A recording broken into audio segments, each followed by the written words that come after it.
We all procrastinate. We avoid the things that we know that we need to do, and then we spend the rest of the day beating ourselves up. It's amazing.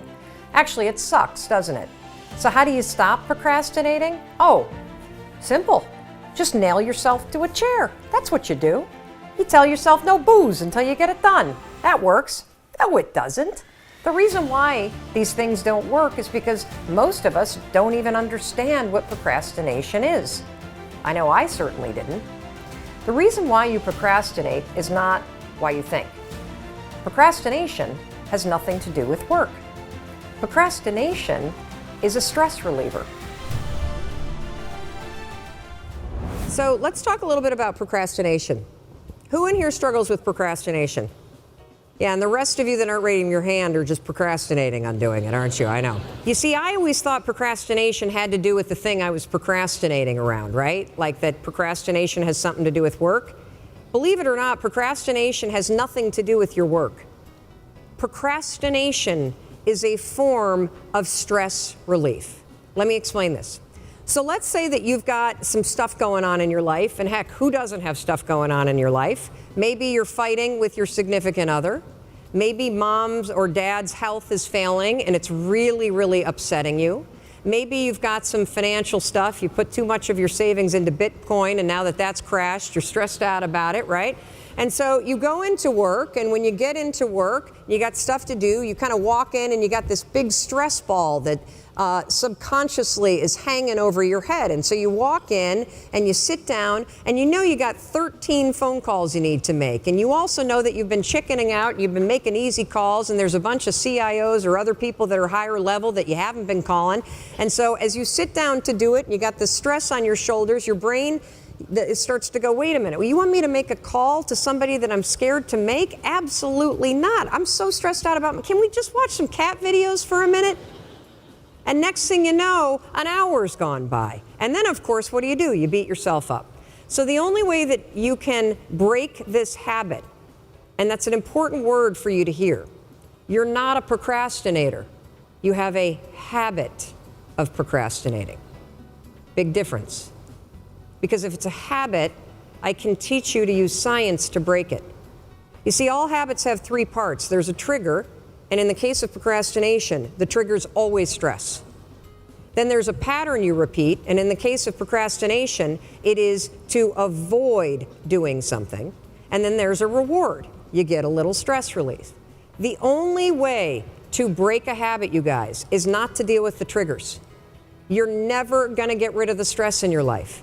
But you can 100% change your pattern of avoiding work.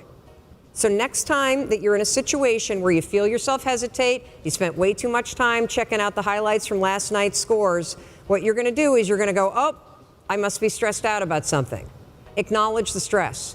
Then go 5, 4, 3, 2, 1. I want you to count to yourself because I want you to interrupt the habit that's stored here, and I want you to awaken your prefrontal cortex. Then I want you to just work, just for 5 minutes. The reason why I want you to only work for 5 minutes is because your problem isn't working. It's the habit of avoiding. I just need you to start. And here's the other cool thing. We know based on research that if we can get you to start, 80% of you are going to keep going.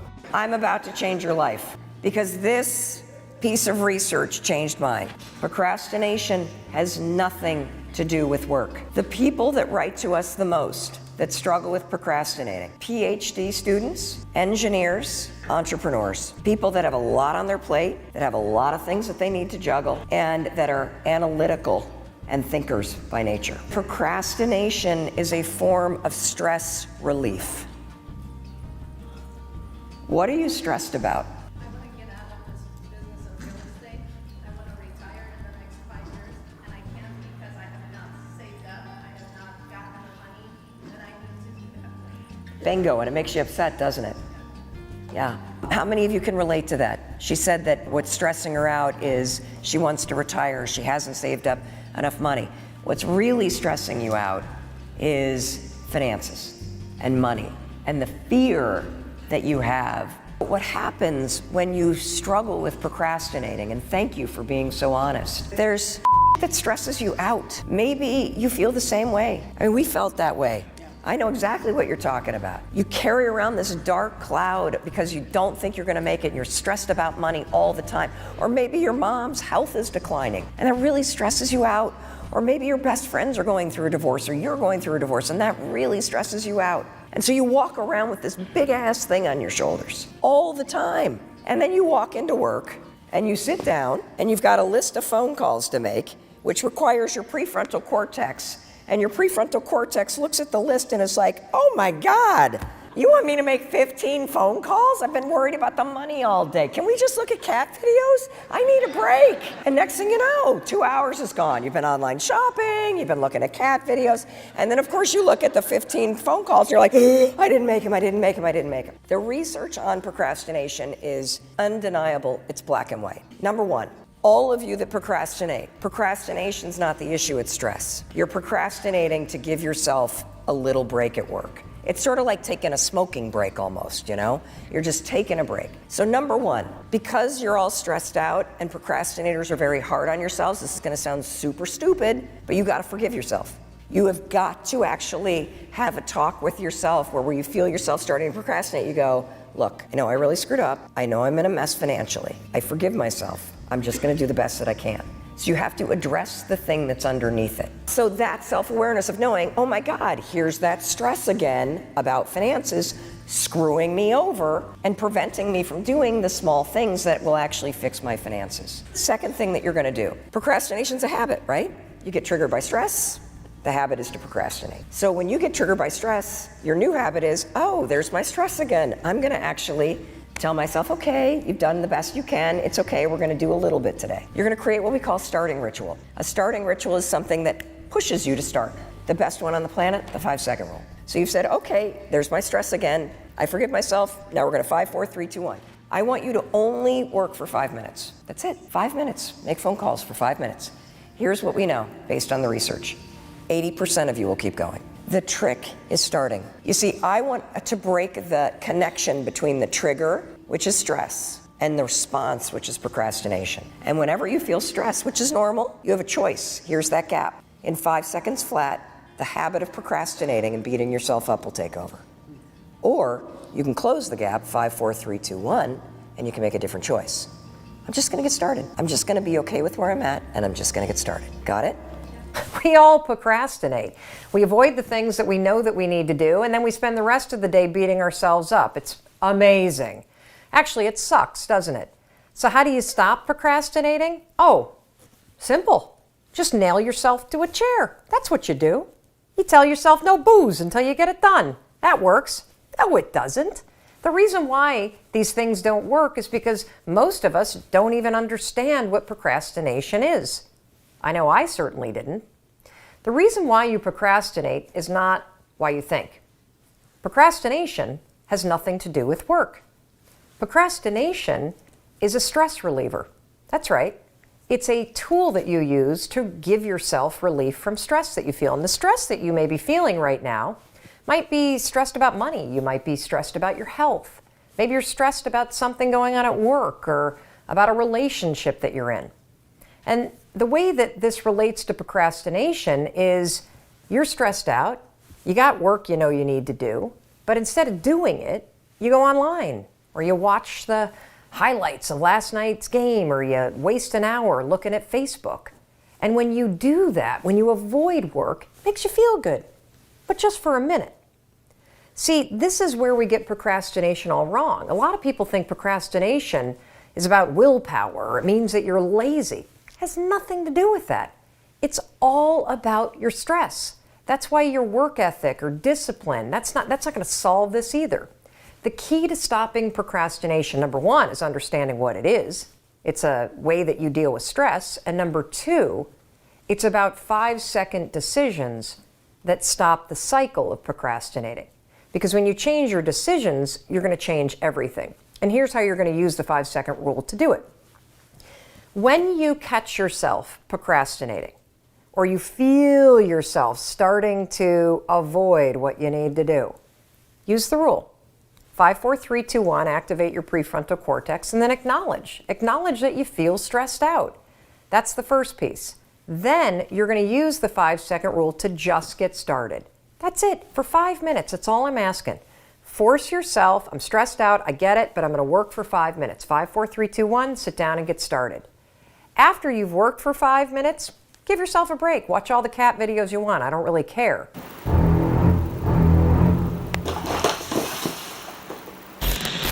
The point here is that this is a way that you can use the 5-second rule in combination with research about beating procrastination that puts you in control of your decisions.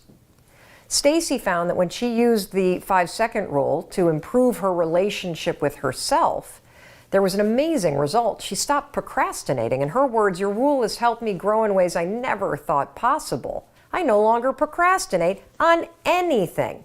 And the same is going to be true for you.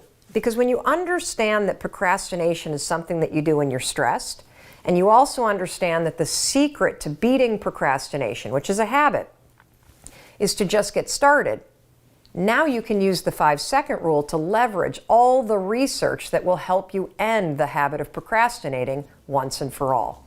To learn more about the science behind why this works, why just getting started is the key, and all of the science behind it, I want you to read chapter 11 of the 5-second rule book. And it's available on Amazon, Barnes & Noble, and at your local bookstore. So this is a question from Vicki. Vicki writes, I'm trying to become a fashion and beauty blogger and earn money from it full time, but I have some kind of mental block and procrastination problem when it comes to actually pushing myself to do anything related to that goal. This is something that we hear about all the time, that you have this huge goal, yet you cannot seem to push through the mental block, that you have something that you want to do full time, but you can't seem to beat procrastination. This is something that we see over and over and over again. And it's this idea that you don't ever start. You stay trapped in your head. And if you feel paralyzed, if you've been spinning the same ideas over and over and over again, then you know what I'm talking about. You see, many of you are thinking way too fucking big. You're attaching way too much pressure on the things that you're interested in. Until you start blogging about fashion, you won't even know if you like it. So thinking that you have a dream about doing it and thinking that you have this grand plan that you're going to do it full time, it is a complete and utter waste of your time to be dreaming that big. And let me tell you why. Because oftentimes, if you're the kind of person like Vicki that's getting trapped up here, the bigness of what you're thinking about is what's stopping you. What I want you to do if you're in Vicki's situation is I want you to stop dreaming and I want you to just start doing small things. I want you to go back to curiosity and less into crushing your big goals. The thing about life and business and success is that you have to be willing to start. And for people that procrastinate, starting is the hardest part. For people that worry, for people that think too big, starting is the hardest part. Folks that study procrastination talk about the fact that the only way to beat procrastination is to create what they call a starting ritual, which is a way to push yourself to get started. Because all the research shows that if we can push you to get started on something, you'll likely keep going. So, Vicki, the only way to get out of the mental trap is to stop fucking thinking and actually start doing it. And maybe thinking that this is going to be your full-time employment, that's the wrong way to go about it. I want you to literally just commit to writing some sort of blog about fashion every day for a fucking week. That's it. Don't think about full-time. Don't think about the bigness of it. Actually start doing it. You may discover you don't like it, for crying out loud, but you're never, ever, ever going to advance if you continue up here. How do you force yourself to do it? Well, you can use the 5-second rule for that. You can wake up in the morning and say, today I'm committing to making small progress on this thing I'm curious about, which is fashion blogging. You can find time when you're going to sit down, and then the second that it's time to do it, 5, 4, 3, 2, 1, and start writing. Here's what you can expect to experience if you're somebody like Vicki who has trouble getting out of the thinking loop. The second that it's time to actually move from thought to action, you will become a first-class asshole. You will feel resistance. You will struggle with what you're going to write. You will start to feel like it needs to be perfect. You're going to come up with excuses. You're going to talk yourself out of it. Why? Well, because you're used to thinking, and now you're asking yourself to do. Why am I explaining what you should expect? The reason why I'm explaining what you should expect is because it's normal to feel those things. It's normal to feel scared. It's normal to feel like you don't want to do it. It's normal to think about doing it perfect. Letting those things stop you is a choice. So, let me recap. You're the kind of person like Vicki that's got all these big ass dreams, but you can't get out of your thinking loops. You can't stop procrastinating. You can't stop thinking about it. You get overwhelmed and so you do nothing. The only solution is micro action. That's it. I don't want to hear shit about your big goals. In fact, for everybody out there, I don't want to hear shit about your dreams and your goals until you're actually taking the actions every day for a couple weeks straight. You don't get to talk about your dreams until you can prove that you wake up and every single damn day you push yourself to take one small action forward. If you can do that consistently for a month, then you can start talking about your dreams. Then you can start talking about how you make money at it. Then you can start talking about how you build skill around it. But until you can actually get your ass out of bed and make the commitment to yourself to do the actions required to become a blogger, or to be a blogger, not become, to be a blogger, to be somebody that's in the restaurant business, you're just all talk. That's all I got to say on this. Okay. I have to confess something to you. I am procrastinating right now.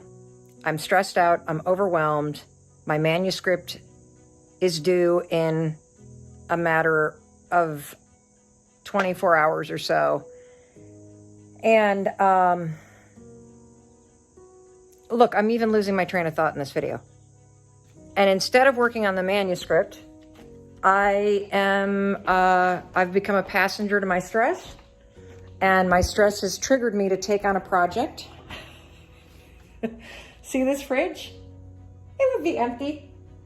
It has no shelves remaining in it because I thought the day before my manuscript is due, maybe you should spend a couple hours pulling the refrigerator apart, take everything out, put it on the counters. Why not hand wash all of the shelves there for the fridge? Because, you know, that's going to help you with the manuscript. Oh, and the piece of glass, that's going to help you with the manuscript that is right here that needs your editing, Mel. Oh my God.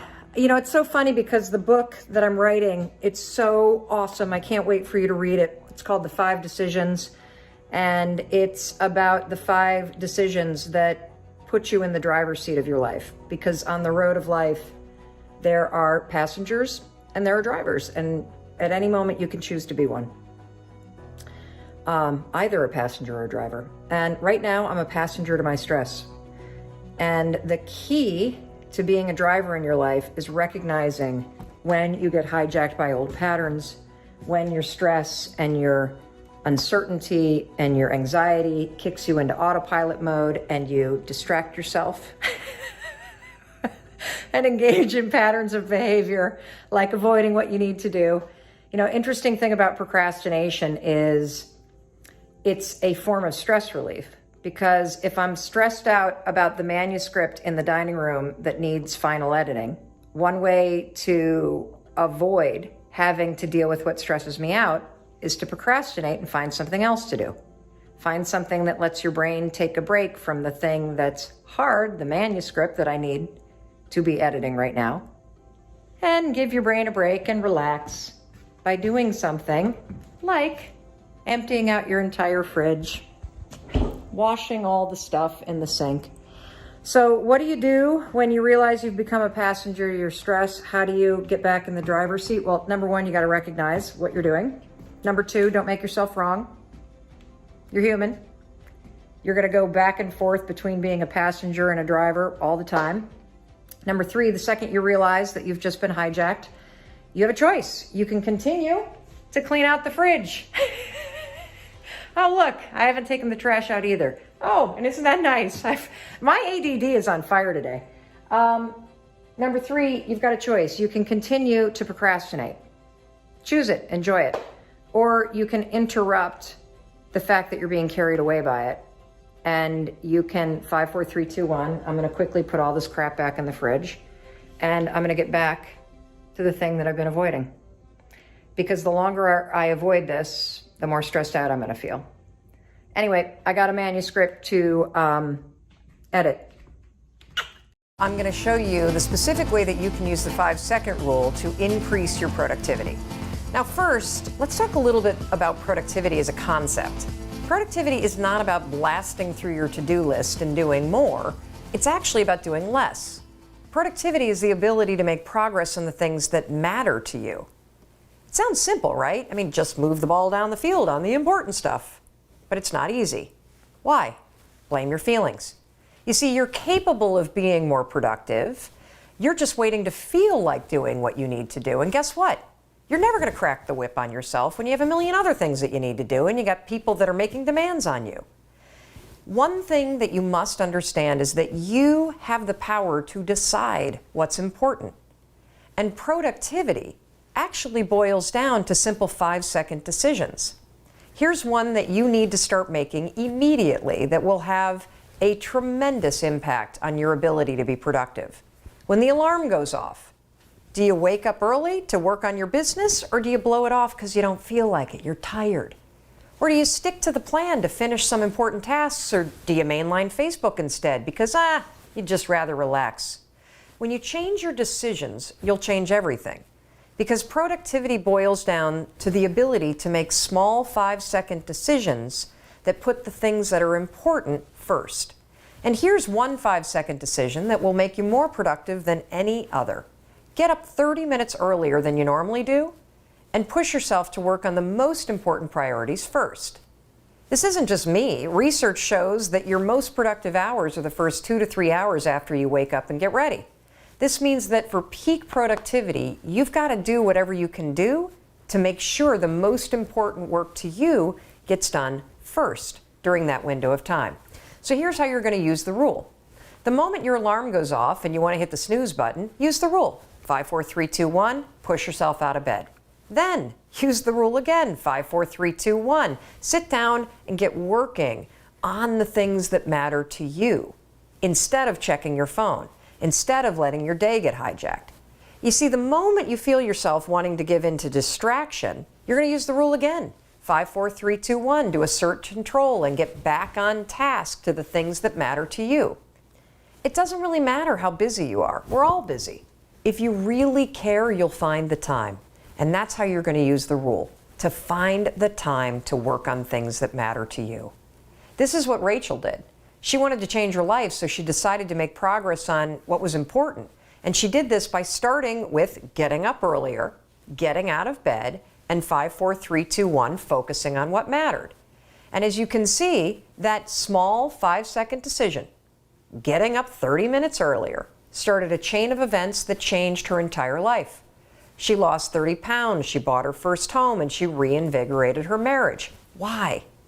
The reason why is because she learned how to beat the feelings and excuses that stopped her, and she found the time to work on things that matter. That is the definition of productivity. Getting the important stuff done only works when you push yourself to do it. And when you push yourself, 5-second decision, to wake up earlier and start your day off right, you will be shocked by what changes it ignites. This is just the tip of the iceberg when it comes to productivity.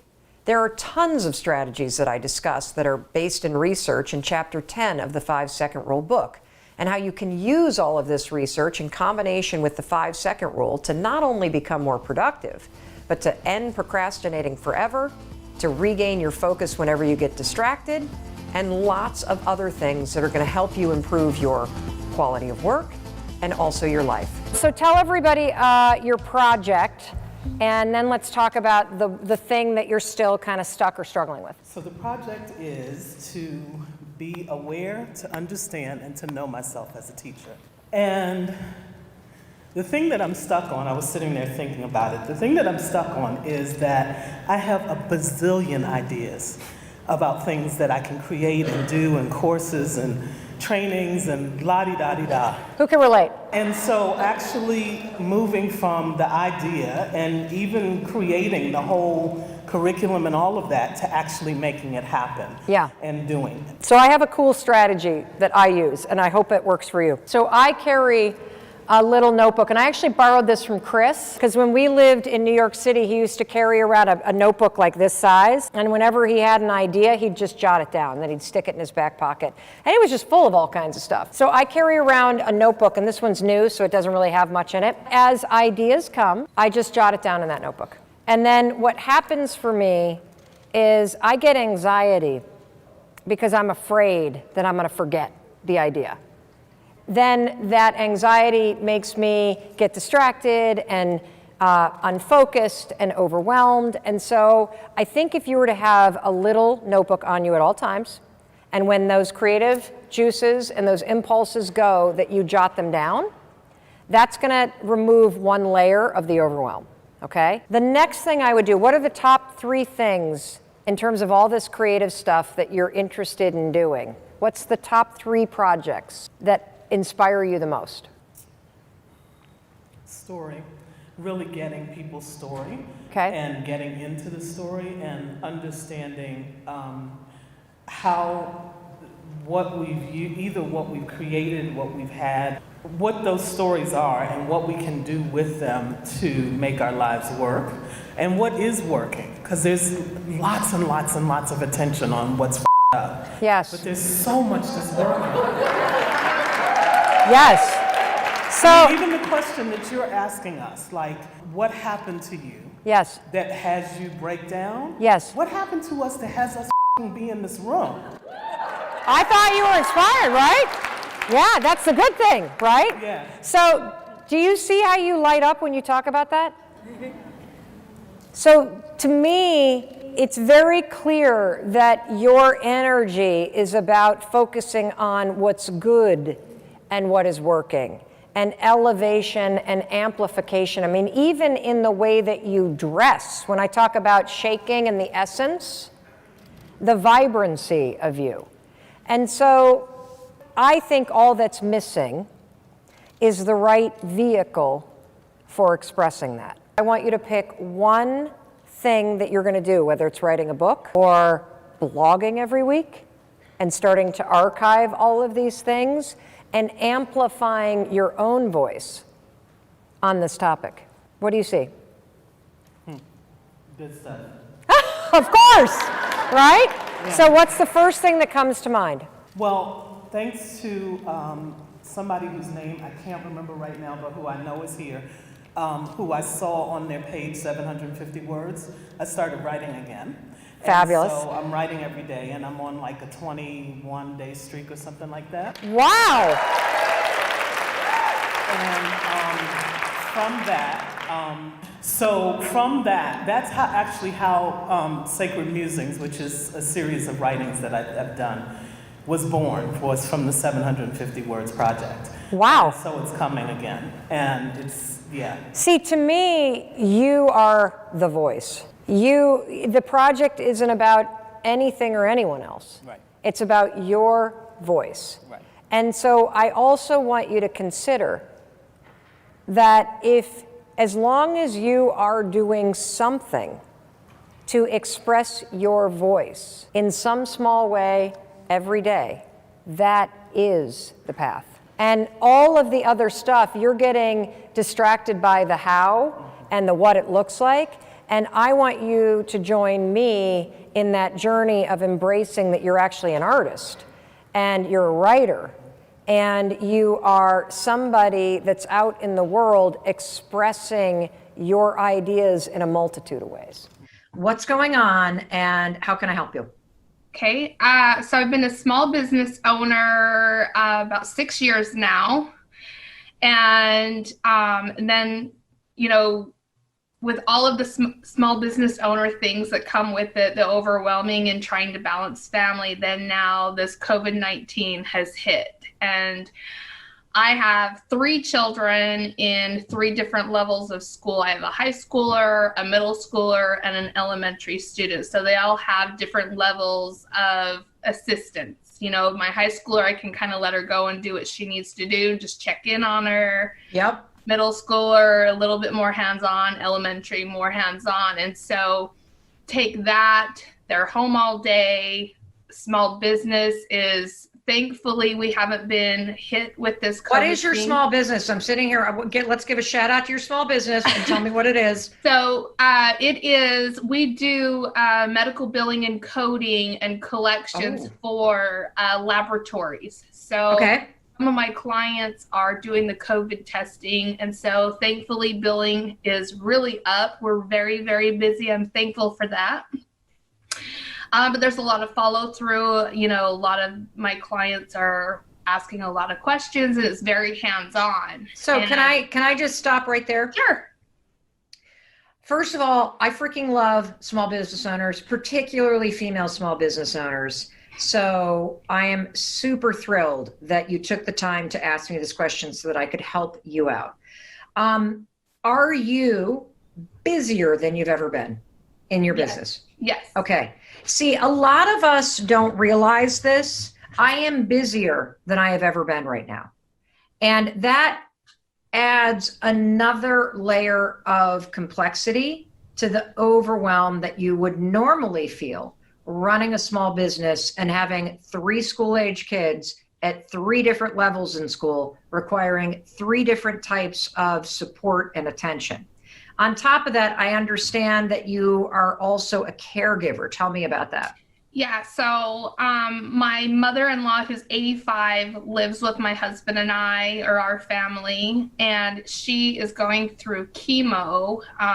So since she lives with us, she's got a lot, and her age, she's got a lot of health complications, and I have a background in medical. I have a nursing background, so we have to primary caregiver, basically. I mean, my husband's here to help, but a lot of the dosing and medications and things like that, it kind of falls onto me as well.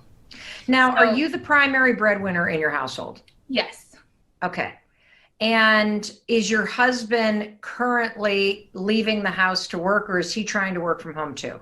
He's trying to work from home too. Okay. Here, are you ready? Yeah. This is a pivotal moment in your marriage and in your business. Yeah. You want to know why? You have an extraordinary opportunity to grow your business right now. Right. And you have more business than you can probably even service at the moment. Yeah, and I have a lot of clients coming to me that I've had to put on the back burner because I just can't. We don't want to. Yes, you can, because here's what we're going to do. You ready?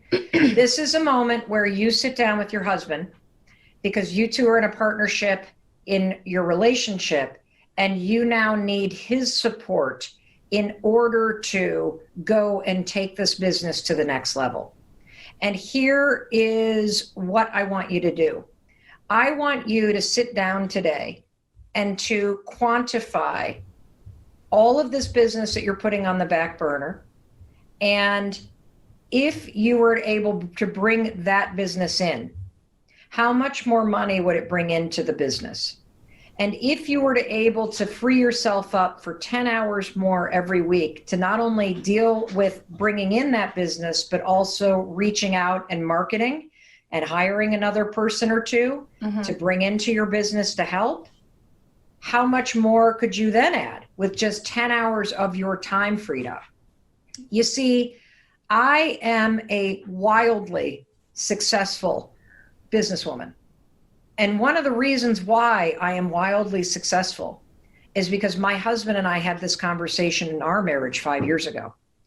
And my business started to go like this. And I thought, holy cow, if I can free up 10 hours a week of my time, and if my husband sees the opportunity and he feels invested in supporting our family dynamic shifting and in supporting me extracting myself, which is not easy, from a lot of the primary care duties of the kids and of the household running and of, taking care of your mother-in-law, those 10 hours translate into tens of thousands of dollars for our family. Right.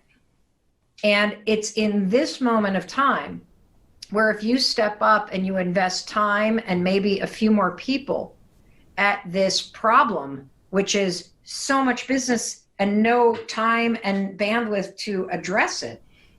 I actually feel this right now in the virtual training business. We have so many companies coming to us right now about virtual trainings and asking about the offerings that I got to carve out 10 hours that I'm telling you to find to package it up so people know what they could possibly buy.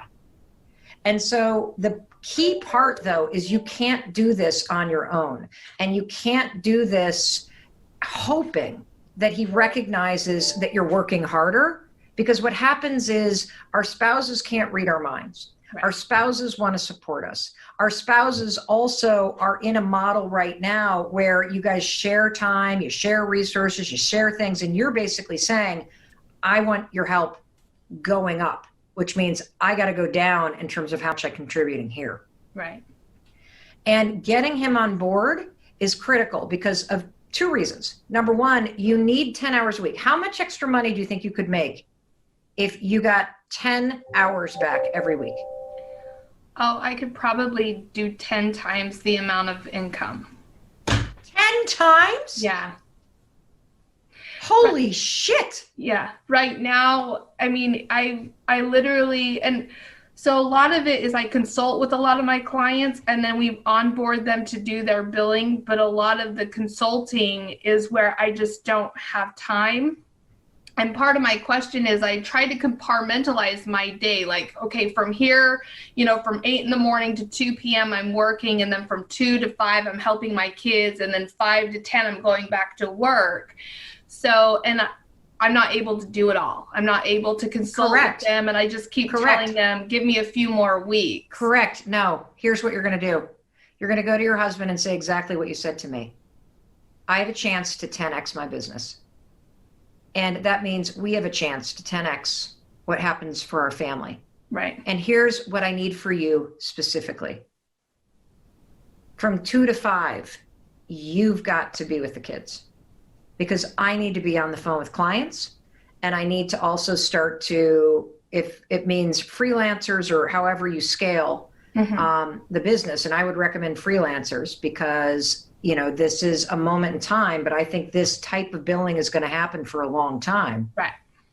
And the expertise that you're gaining is going to make your consulting price go up, up, up.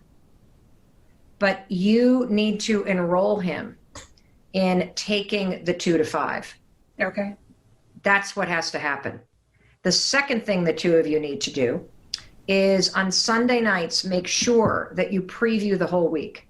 Okay. So that if there is a particular conference call that is important, or if your mom needs to go somewhere for chemo, that you've figured out how to cover each other. Okay. And you've talked about it in advance, because what ends up happening too, especially because your attention is going to start to go like this in your business, because this is a huge moment of potential growth for you. Right.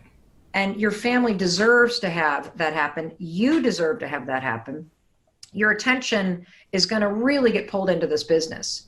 So to minimize the sniping that happens between spouses and the resentment that starts to get built up, both from him, because he's now suddenly feeling like he's getting pulled in every direction, something that women have felt forever.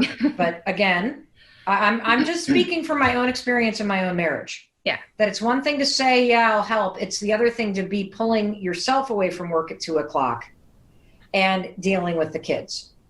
And the reason why you need his buy-in is because it helps with that resentment that starts to build quietly between spouses. Talking on Sunday nights and previewing it allows him to be heard and allows him to request what he needs in case something's important coming up for work.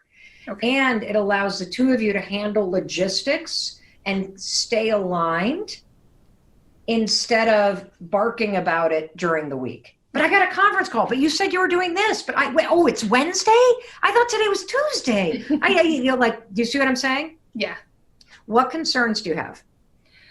I think that was the main thing is I feel like I have so much writing, and I just don't, if I was compartmentalizing it, things like that. I do talk to my husband and say, look, I need to get on this conference call, and my office is here at my house. And so it's like, I need you to keep the kids away. I need you to keep them outside. I don't need the kids running in here, because, you know, they often do that. Well, one thing I want to tell you, nobody's going to penalize you in this moment of time if they hear kids in the background. Yeah. That's number one. Number two, I also enroll my kids. So I did a huge 2-hour training for a massive pharmaceutical company on Friday for Novartis. And I told my family, I've got this amazing opportunity. You people need to be out of this house for those 2 hours. And they were. And the day before, I text everybody in our family group text, and I say, hey guys, tomorrow is the thing. I'm working really hard. I just want to tell you, I appreciate you. You can do those kinds of things, because then your kids feel like they're part of your success. Okay. So first get your husband on board. Then the two of you at family dinner say something really exciting's going on. Mom's business is exploding. And so I'm going to take the 2 to 5 shift. And you can be like, everybody, this is so cool. Thank you for your support. Thank you for putting up with me when I go, like, you can't believe, like, the business is growing. Yeah. Do you know what this means for us? And so you enroll them in your success, which also helps. Now, does that take care of the shit that comes up? No, of course not. But it is through the acknowledgement and the constant little bits of communication about what you need. And what you need is, you need a runway from 8 o'clock in the morning till 5 o'clock at night, because that's when your clients need you. Yep. And then you can tell your husband, hey, at 5 o'clock, I'll take over. No problem. And you can go back to work. Yeah. But that's how you're going to have to do it. Does that make sense? Yeah, it does. I love it. I'm so excited for you. Thank you. Yeah. It's compartmentalizing doesn't work. Okay. When you have more work than you have time to do it in. So if you think about, this is a vessel, right? And okay, let me see if I can get, let's see if I can do show and tell with Mel. Okay, so this vase is a vessel. This is a vessel. This is a vessel. Oh, here's another candle. This is a vessel. So if this is your business and it's going to bloom, and you got all kinds of amazingness happening over here, and let me see if I can hold this, do this. And this right here is family, right? And all the time and energy you got to pour into that. And this right here is your mother-in-law that needs you. This right here is you and me, because we get burnt out because we come last. See how it's got the burn ring around the top? Yeah. You could pour all of your time into just this. And you still need to reserve a little bit for your family, for your mother-in-law, and for you. Yeah. And right now, this is your business, and you're not pouring enough time into this. And at some point, when the growth levels out, your business and your family start to look a little bit more like the same size. Okay. But in order for this business to bloom, you got to pour more time here.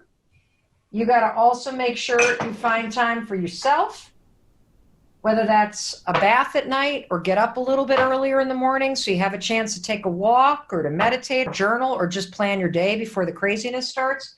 Time for your family, time for your mother-in-law. Okay. You can figure it out, but your husband needs to basically take this cup off the table for a little bit. Okay.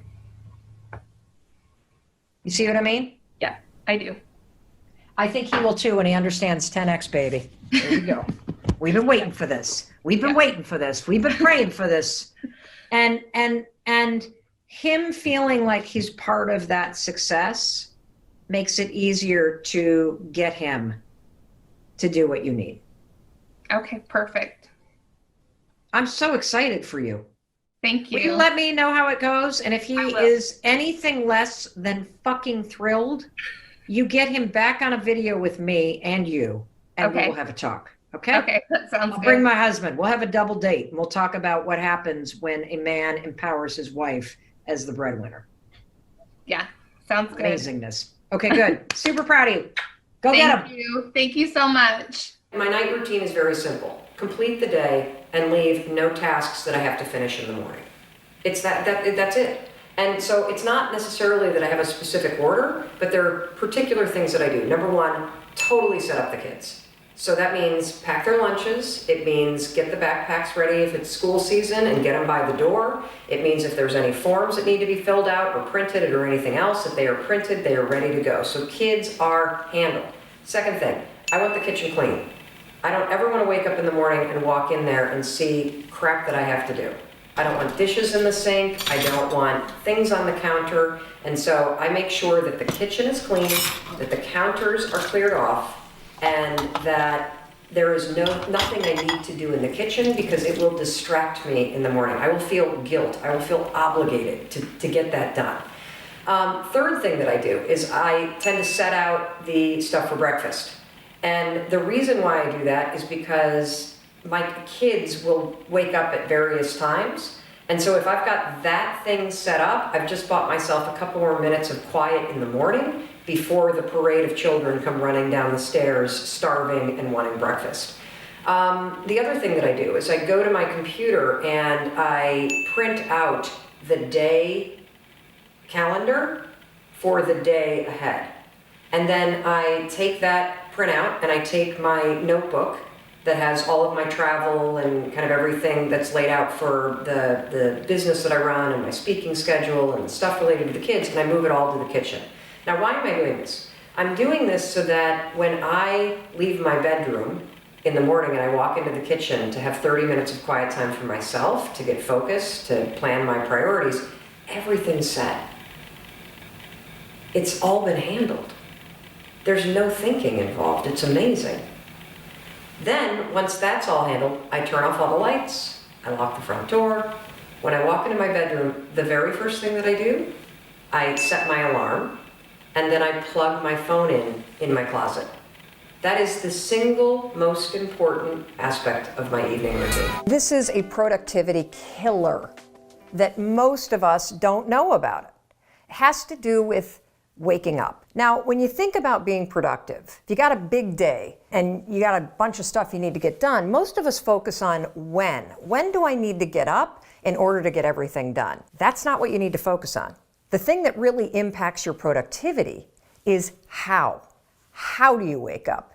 And here's the deal. If you're somebody like I used to be that hits the snooze button, that kills your productivity for at least 4 hours. Let me explain. You have to understand this. The snooze button creates a mental state, a state in your brain that is called sleep inertia. It's so bad it actually has a name. Here's what it is. When you and I go to bed, we sleep in cycles. We sleep in cycles of like 90 to 110 minutes all night long. And right before you wake up, the sleep cycles, they stop and your body goes into a wake-up mode, okay? Your brain is starting to slowly wake up so that it can start the day. When your alarm goes off, you're in wake-up mode. Your brain is now ready to do its best work. However, if the alarm goes off and you hit the snooze button, guess what you've just done? You've just made your brain go back into a sleep cycle. Your brain is now in a mode that takes about 90 to 110 minutes to complete. You just rebooted the system. So when your alarm goes off and you get up 15 minutes later, you're now in major trouble. And the reason why you're in trouble is because your brain is still locked into a sleep cycle. And this is where sleep inertia comes in. You know how when you hit the snooze button, you wake up and you're like, oh my gosh, I did not get enough sleep last night. You feel so groggy. You kind of feel like this mental hangover. That is sleep inertia. Here's the deal. Your brain, the cortic region of your brain, which is responsible for decision making, attention, alertness, self-control, that sucker is still in a sleep cycle. And now that you're awake, it's going to take the cortical region almost 4 hours to actually snap out of that sleep cycle. That's why you feel groggy. It's because the part of your brain that's responsible for critical thinking and being alert, it's actually still asleep. If you don't already do this, You've got to train yourself to be the kind of person that doesn't use the snooze alarm. Because when you hit the snooze alarm, you're not only putting your brain in a state of sleep inertia, you are directly impacting your productivity, your alertness, and your brain processing for the first 4 hours that you're awake. That's making life harder. I'm all about making life easier. So tomorrow, when the alarm goes off, I don't care how tired you are, I don't care how much you don't want to get out of bed, I want you to remember this. I want you to remember that you've got to wake up and give your brain its best shot to do its best work. And the way you're going to do it is 5, 4, 3, 2, 1, turn off that alarm and get up. Seize the day and go be productive. There are 4 kinds of time slots during this moment of time. A, B, C, D. I'm going to make it very easy. A is time slots that are all about the kids. This is where you got to just give up any expectation that anything other than being an amazing mom is going to happen. I know some days that sucks. The monotony can drive anybody crazy. It's the hardest and most important job on the planet. And this moment is temporary. So you got to look at your day and say, what are the A slots where it's all about the kids? Okay. Next are the B slots. That's busy work that you can do for your stay-at-home business. So busy work includes sending some emails. Busy work includes posting stuff on social media. Busy work is anything you can do for work while your kid is watching TV. C, the C time slot are chores. And this is something your kids can participate in. If you're still got, the 18-month-old in a baby Bjorn and you're wearing them or you park them in the thing on the counter, your 5-year-old can help you with chores. It's going to take you 5 times longer, but that's okay. We're in a weird moment of time. We all got to have patience. Now let's talk about the D block. The D block is the most important block. You ready? Because this is the time that you need for dedicated work and dedicated me time. And so this is where you have conversations with your spouse about what you need. This is where the Zoom calls that can't be interrupted happen. This is where your 20 minutes of exercise so that you are taking care of your mental health and your focus happen. And this is where you carve out, even if it's just 15 minutes or a half an hour, time to do the deeper focused work that needs to get done in your home-based business. Does that make sense? Yeah. Are you finding it harder than ever to focus? Yes, I'm sure you are. Everybody is. And if you have ADD or ADHD, is it being triggered by being in quarantine and all of this uncertainty? Are you having difficulty focusing and getting things done while you're working from home with young kids and they're struggling with ADHD? That's what we're talking about today. And we're going to bring Angie on and let's find out what the heck is going on. Angie. Hi. How are you? Good. How are you? Can you hear me? I can hear Okay, you. Can you good. hear me? Yeah, we're good to go. So you have a question that I think the entire planet can relate to right now. Yeah. Which is difficulty focusing. So why don't you tell me first a little bit about your situation and the details around it and what you're noticing about your ADD and ADHD, okay? Yeah, well, I was diagnosed at 28. And so I've been kind of working with my own symptoms for years now. I'm 38 on Thursday, actually. Happy birthday. Thank Everybody you. give some thumbs up and some hearts to Angie. She's celebrating a birthday in quarantine. Here we go. Yeah. And your present is a coaching session with Mel Robbins. That's exactly what I was going to say. This is the best birthday present. But then upon having kids, I have an almost 6-year-old and an 18-month-old, kind of taking on those responsibilities on top of your own ADHD. And then all of a sudden we started seeing symptoms in our almost 6-year-old around 3.5 of having ADHD. Like I would look at him and see, oh my gosh, that was me when I was his age.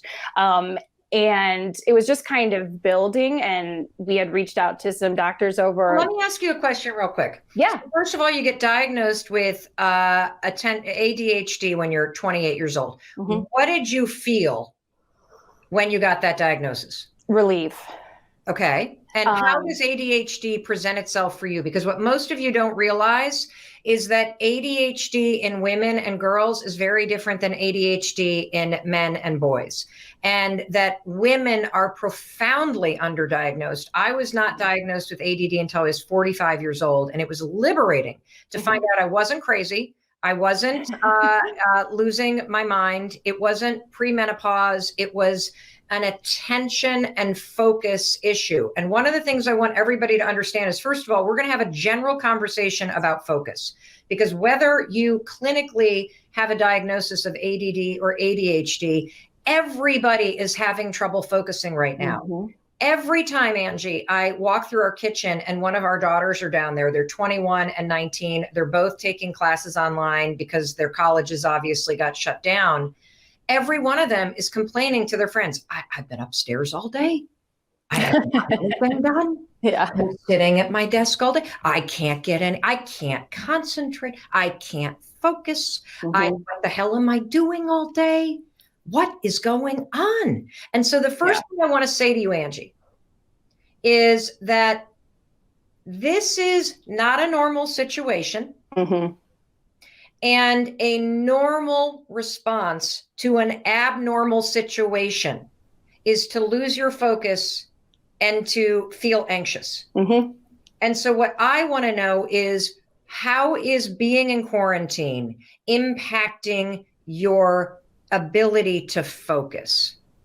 It's as if it's just compounded and amplified with my husband working from home upstairs, having to figure out our schedules between, okay, who's going to do the schooling and who's going to be working at that time, or if the only little break we get to go one-on-one with our 6-year-old is when the 18-month-old takes a nap.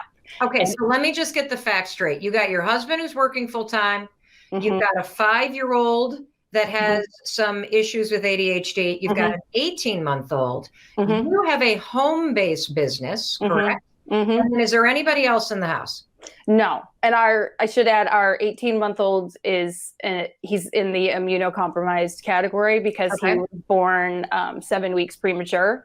So he was in the NICU for a month, and actually last September and October, he went to daycare like 6 times and had to be hospitalized twice with RSV and respiratory issues. Okay. So how is your 18-month-old doing today? He's perfectly fine. He's on an inhaler twice a day, just as like protocol for his issues last fall. But it's also, that's part of the added fear for us is not only, are we in this situation, but we do have one of the people who is an immunocompromised member of our family. So we have to keep the grandparents away and all of that. So it just feels really compounded. Given that you are quarantined, your husband's got to work full time, you got a home-based business, you got 2 kids under 5, one of whom has a compromised immune system. So you got to be hyper vigilant. Mm-hmm. Describe for me how this situation has triggered your inability to focus and heightened your anxiety.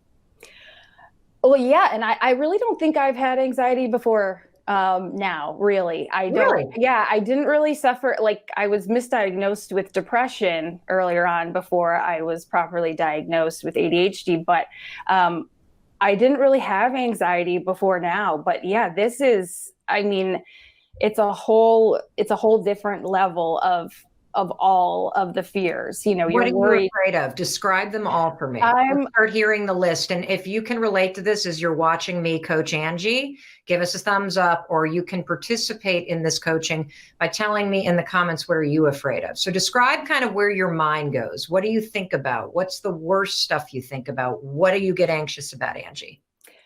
I think the thing I think of is we barely left the house, but my husband does have to go get groceries, and he actually suffers from anxiety, so he's actually wonderful about cleaning off all the groceries and making sure everything is clean before he brings it in the house. I mean, we've had a couple packages, things that we've had to order online that we've had shipped, we leave outside. So it's that fear of something just by chance getting in and making him sick, and not being sure where it's coming from. And where do you feel the anxiety when your thoughts start to spiral? Where do you feel it in your body? In my chest. Yeah, Okay. I feel like just this weight, like I can't breathe, and it just feels overwhelming. And what do you do when your chest starts to get really tight and your thoughts become very overwhelming? I just start talking.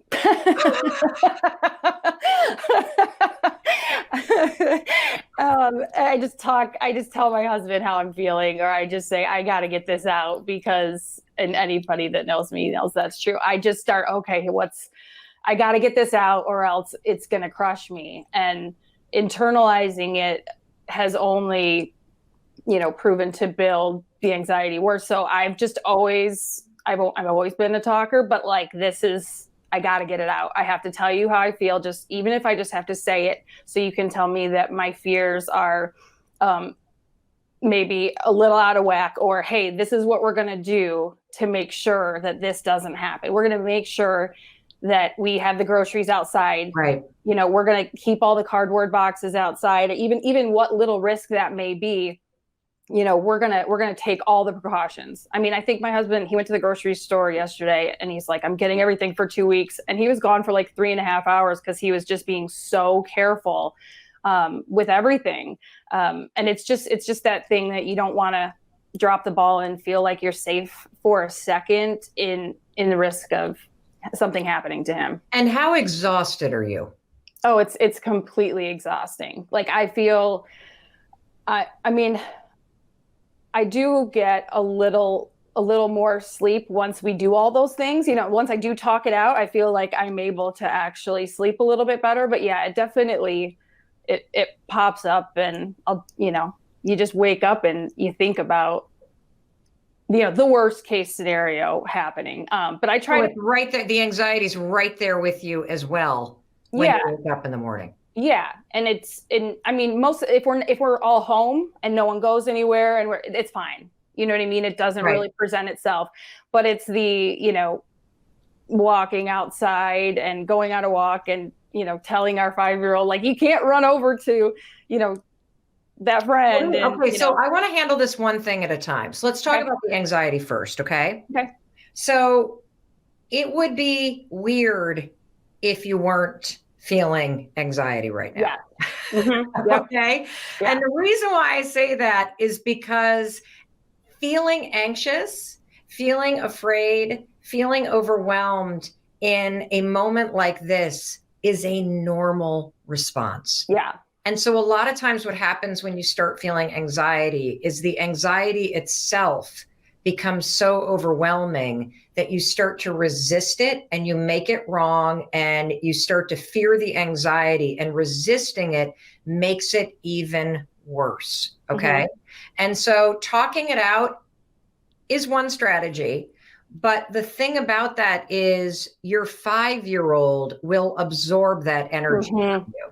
Yeah. And so your 5-year-old won't remember the specifics of this period of time, but your 5-year-old will remember how it felt to be around mommy. Yeah. And so one of the things that I want you to do is I want you to use this as an opportunity to start to train your mind to not go there. Okay. Mm-hmm. Because your husband's already being hypervigilant. And what's happening is you're allowing your anxious thoughts to spin.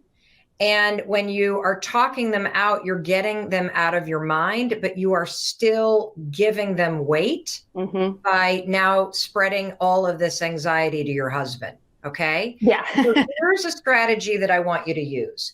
Okay. I want you to start to use this as a chance to catch your mind when you start to go into hypervigilance, which is a form of anxiety that a lot of people are feeling right now.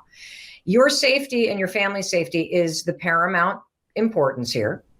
And you can bet on the fact that your husband, if he goes out every 2 weeks, is going to be doing the grocery shopping and being vigilant. And you can stand there with your spray bottle and spray him down with, your homemade sanitizer. But what you want to do is not allow your mind to go there. So there's 2 things I'm going to give you 3 tools I want you to use. I know you already know the 5-second rule. So when your mind starts to drift to, what are we going to do? What's your 18 months old name? Otis. What happens if Otis gets us? What happens if Otis has to go into the hospital? What happens if there's something on the milk carton and then it touches me and then I touch him and then Otis gets sick and then I'll never forgive myself and then we get there and there's no ventilator and then he's in the NICU and that is the moment that we got to stop down. So the moment you catch your thoughts going from one thought, did he wipe down the milk? Which is how it begins. And it starts going to the next one, because if he didn't, you're going to go 5, 4, 3, 2, 1. Okay. And we're going to stop it down because we're not going to allow ourselves to get hysterical. Yeah. You are allowed to ask him, is everything cleaned off? Do you need me to wipe anything? You're allowed to do that.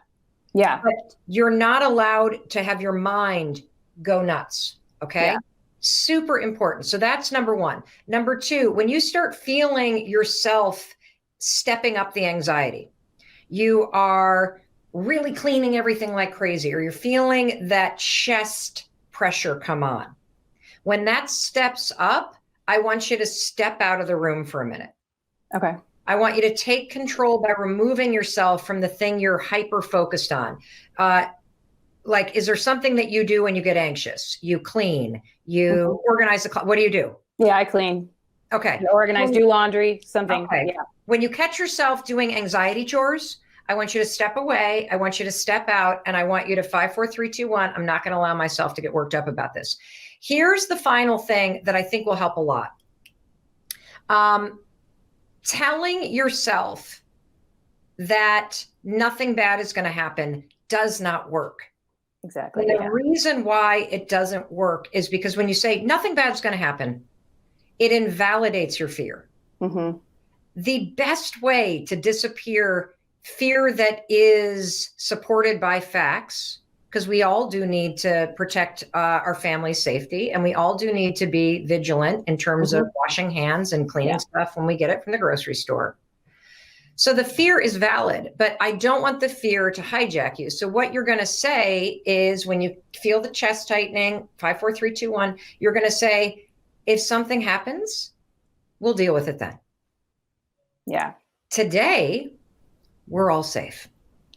So can you say that with me? If something happens, here we go. If something happens, we'll deal with it then.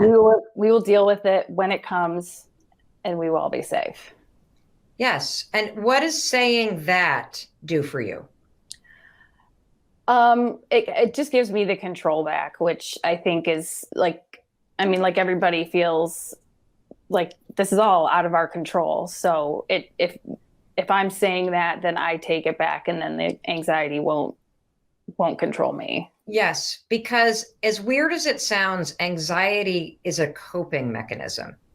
Because when you can't control all the craziness that's going on out there, you start to feel anxiety and you start to get nervous and your thoughts start to spiral. And whatever it is that you do, talking it out or folding laundry or focusing on your chest tightening, all of that worrying distracts you from the thing you can't control. And then it makes you focus on anxiety and getting control of anxiety. And so we don't want anxiety to be the thing that's controlling you. Using that mantra, hey, if something happens, we'll deal with it then, and we will all be safe. And today, everybody is great. Today, we're doing our part. And the today part's really important because it brings you back into the present. Anxiety is trying to hijack you and pull you into a scary future. Hey, no, if something happens, we'll deal with it then. Today, we're all safe, and there's nothing that I need to concern myself with. Okay? Got it? Yep. Good. Yeah. Now let me talk about the focus. Tell me about how you and your husband are managing him working full time, you having a stay-at-home business, and you got 2 kids under the age of 5. How are you managing your time? In 24-hour snippets. We're trying to do the nightly meeting where we're kind of going over, okay, what do we need tomorrow? What meetings do you have that you can't be flexible with, that you need to be, whether it's on camera or whatever. And okay, what work does Wyatt have to get done for school, and just everyone's schedule and how we're going to work it out. Now, do you guys have a routine for the day? Yeah, we've actually kind of gotten into a routine. Okay. But we actually have a little desk set up. So upstairs in our bedroom, where Jeremy's office is now, is our 5-year-old Wyatt goes up and does his work during certain quiet times when he can be up there. So he'll do like a little bit of, kindergarten homework, but he'll do a little bit of work with him, and we have like a whole chart on our whiteboard in our kitchen. Right, so you're organized. Yes. You got I'm super organized. Which is organized. But talk to me about focus, because everybody is having it. Everybody right now is having a hard time when you sit down and you get the time to get things done, being unable to focus your attention and actually do anything. Is that what's happening? Yeah, I feel like the stress of everything, from the worrying about money, at the beginning, it was like, what is going on with all the toilet paper? And then they were saying people were taking baby wipes and hoarding baby wipes. And then I started immediately going, well, what about Otis does an inhaler? Like, if an inhaler is part of the treatment and they start becoming, harder to get, like, he has to take that every single day. And so like not having the proper supplies, not being able to get them. Okay, well, let me explain what's happening, okay? Because you have already done the right thing, which is you and your husband have a routine, and you're also checking in every night. I'm going to give you a little bit more coaching around what I want you to do when you look at that routine. Okay. A particular way, the ABCD method that I just invented for this moment of time, about how you're going to talk with your husband. But let me explain to everybody why none of us can focus. The reason why none of us can focus is because this moment in time is it's literally simulating what those of us with diagnosed ADD suffer from, which is you don't have enough fuel in your brain to do all of the worrying, all of the calculating, all of the hyper processing that we're all having to do, because we are all in a brand new reality, and we are all having to be hyper vigilant about our personal safety. Mm-hmm. And so, for example, simply going to the grocery store.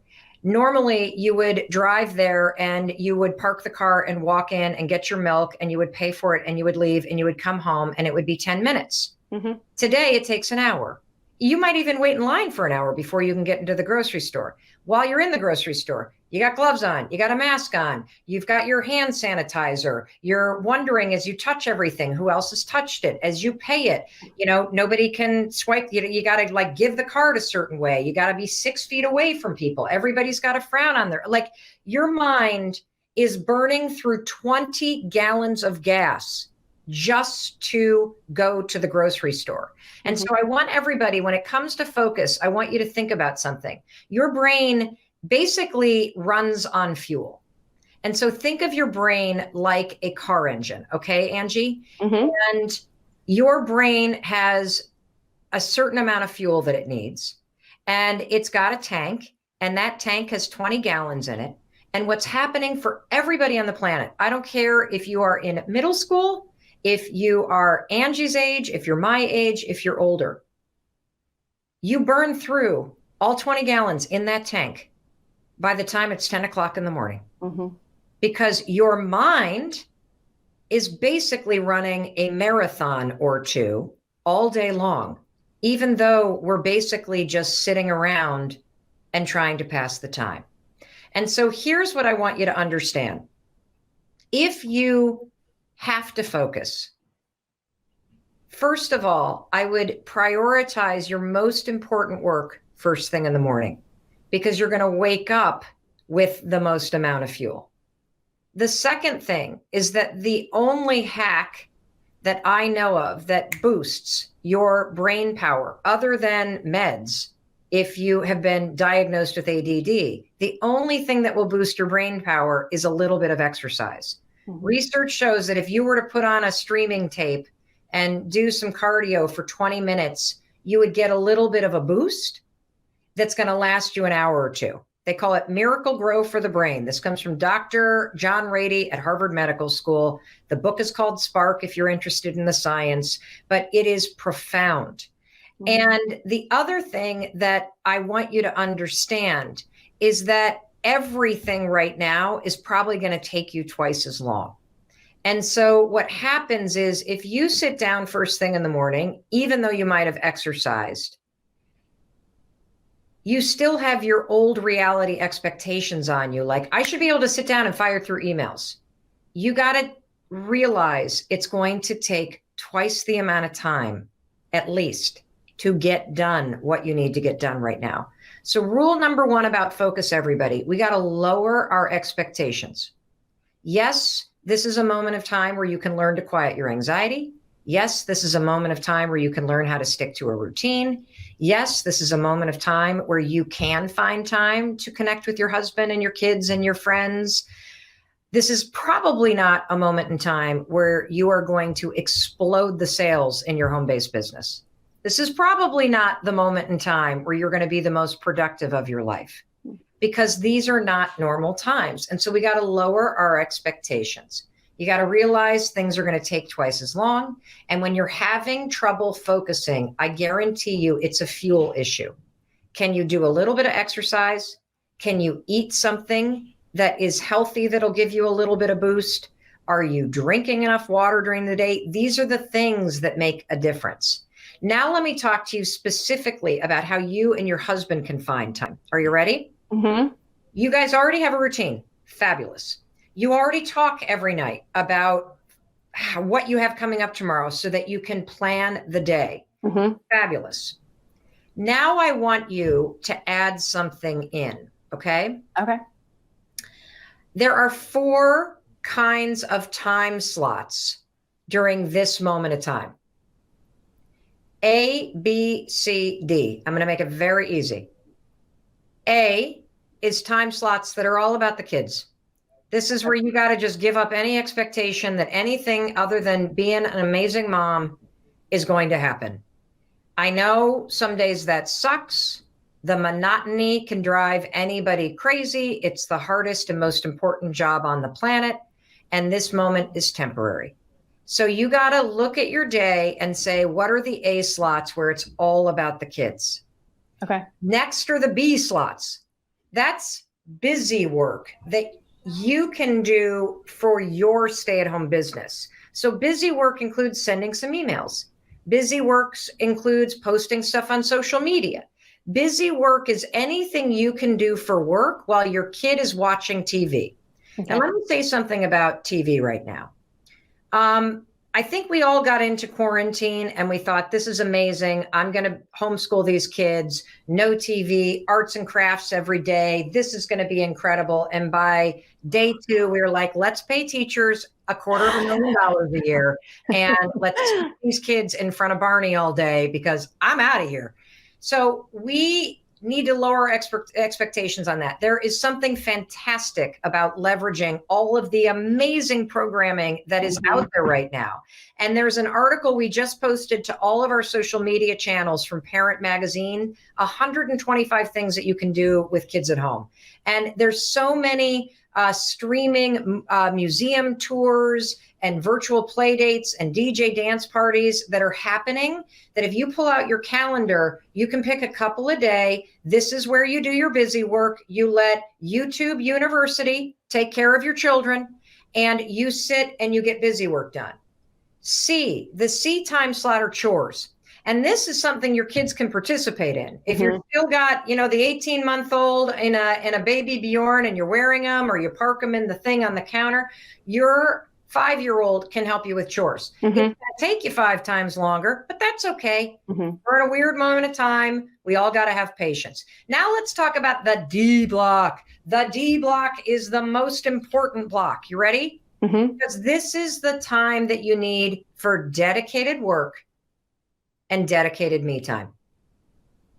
And so this is where you have conversations with your spouse about what you need.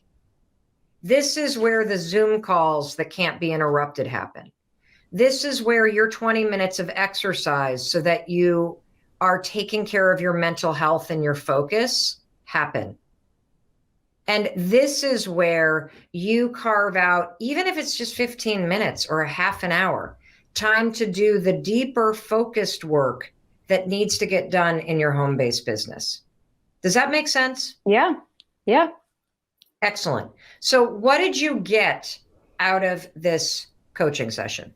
I think breaking down into smaller bites is what everyone needs to do right now, but it's even more important for those of us with ADHD. And I mean, when you said this is kind of everyone's feeling what it's like to have an ADHD brain right now, that's exactly what I thought when all this happened. Oh, now maybe everyone will get it.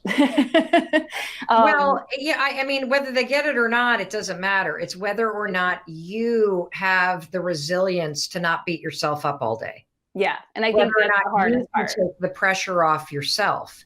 And you can use these tools of breaking up your day into A, B, C, and D blocks, which also helps you level set your own expectations. Yeah. And that also will allow you to not jam a to-do list into a 15-minute moment. Yeah. Is there anything else that I can help you with? I really think your 5-second journal is what starts off my morning and centers me. And I've been doing that since the beginning of the year. So like, even as all this was happening, and I mean, we were flying to New York to come be on your show, and that's when everything got closed down. So that was our first set of fears is, oh my gosh, we were just in New York City and now we're coming home. Like, we wouldn't let the kids hug us. We took all of our luggage. You know what I mean? Smart. It started there. Right. It started there. And guess what? It hasn't stopped since. Yeah. And that was 2 months ago. Yeah. So today is April 7th. And what I want you to do is I want you to make a commitment that from this moment until the end of quarantine, because this is temporary, you are going to practice managing your mind. You're going to practice staying grounded. You're going to practice calming yourself and reminding yourself that if something happens, you'll deal with it then. And today you are safe and there's nothing to worry about except for when you're going to get your damn D time so you can dedicate time to your home-based business and to your personal health. You got it? Yep. Good. Yeah. Awesome. Well, keep me posted on how you're doing. Thank you for joining me. Yeah, I really appreciate it. I wish you the best of luck. Happy birthday. Thank you. And I know that all of you got something out of this coaching session with Angie. Hey, it's Mel. Thank you so much for being here. If you enjoyed that video, by God, please subscribe because I don't want you to miss a thing. Thank you so much for being here. We've got so much amazing stuff coming. Thank you so much for sending this stuff to your friends and your family. I love you. We create these videos for you. So make sure you subscribe. Mwah.